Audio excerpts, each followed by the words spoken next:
আসসালামু আলাইকুম। আজকের ক্লাসে আমরা দেখব হচ্ছে কিভাবে আমরা ফটোশপের সাহায্যে পিডিএফ তৈরি করতে পারি। তো আমরা পিকচারকে হচ্ছে পিডিএফ করতে পারবো বা জেপিজি বা পিএনজি যেটাই থাক, আমরা পিকচার থেকে পিডিএফ তৈরি করব। তো চলুন আগে একটা জিনিস দেখা নেই, এটা মিনিমাইজ করি। আমরা এই যে আমাদের এই 5টা পিকচারকে আমরা পিডিএফ করব, ওকে। তো এই জন্য আমরা এগুলাকে প্রথমে সিরিয়াল বাই নাম দিয়ে দেবো, 1 2 3 4 5 6 এরকম নাম দিয়ে দেবো। কেন হচ্ছে, কারণ আমি এই পিকচারটা চাচ্ছি এটা আগে আসুক, এটা পরে আসুক, এটা তারপরে আসুক, এরকম। যদি আমরা এরকম না চাই, আমাদের এরকম সিরিয়াল মেনটেন না করলে হবে, কিন্তু সিরিয়াল বাই দিলে একটু সুবিধা হয়। ওকে, তো আমরা ফটোশপে যাই। তো ফটোশপে আসার পরে আমরা এখান থেকে যাবো হচ্ছে ফাইলে, যাব সর্বপ্রথম ফাইল। ফাইল থেকে যাবো হচ্ছে এখানে অটোমেট। অটোমেটের এখানে ক্লিক দেওয়ার পর আমরা এখানে দেখতে পারবো পিডিএফ প্রেজেন্টেশন। জাস্ট পিডিএফ প্রেজেন্টেশনে আসবো। আসার পরে আমরা এখানে দুইটা অপশন দেখতে পারবো, একটা হচ্ছে multi page document. Page document যেটা আছে এটাতে ক্লিক দেওয়া থাকলে হচ্ছে পিডিএফ এ সেভ হবে। আবার যদি প্রেজেন্টেশনে দেই তাহলে হচ্ছে আমাদের মাইক্রোসফট পাওয়ার পয়েন্ট যেটা আছে সেটার অনুযায়ী সেভ হবে। ওকে, তো আমাদের যে কোনো পিডিএফ দরকার, সে কারণে আমরা দেবো হচ্ছে multi page document. Background white রাখবো, যা আছে তাই, এখানে কোনো ধরবো না। এখান থেকে যাবো হচ্ছে ব্রাউজ।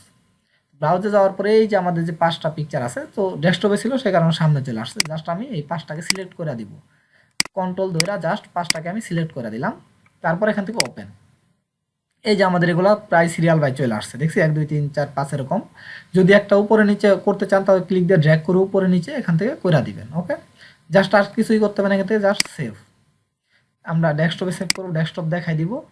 তারপরে জাস্ট এখান থেকে যা আছে আনটাইটেল এটাই থাকবে, এখানে 2 3 যা নাম দিলাম এরকম সেভ দিয়ে দেবে। এখান থেকে সেভ দেওয়ার পর এখানে আর কোনো কিছু করতে হবে না, জাস্ট এখান থেকে সেভ পিডিএফ। তো এরকম করে একটু কিন্তু রিফ্রেশ হবে পিডিএফ হওয়ার পরে। তো এটা আমরা মাথায় রাখবো, ভয় পাবো না। জাস্ট এখানে এটাকে মিনিমাইজ করে দেওয়ার পর আমরা এই যে দেখতে পাচ্ছি আমাদের পিডিএফটা কিন্তু হয়ে গেছে। এই যে এটাতে ডাবল ক্লিক করি, এটার ভিতরে যাই, পিডিএফ এর ভিতর, এই যে আমাদের পিডিএফটা কিন্তু হয়ে গেছে। এই যে এটা ছোট করে দেই, এখান থেকে মাইনাস করি এটাকে, এটা একটু বড় করে দেই।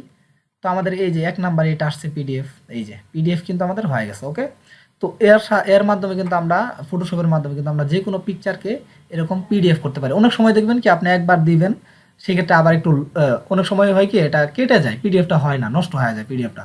সেই কারণে এটা আপনি হচ্ছে আবার পিডিএফ তৈরি করবেন। ওকে, তো একবার সমস্যা হইলে দ্বিতীয়বার আপনি আবার এখান থেকে ফাইলে যাবেন, ফাইল থেকে যাবেন হচ্ছে এখান থেকে অটোমেট। অটোমেট থেকে যেমন হচ্ছে পিডিএফ প্রেজেন্টেশন, এখান থেকে আসার পর এটা সিলেক্ট করে দিয়ে সুন্দর করে ব্রাউজার থেকে নিয়ে আসার পরে জাস্ট সেভ দিবেন এবং তারপরে ওকে চলতে থাকবে।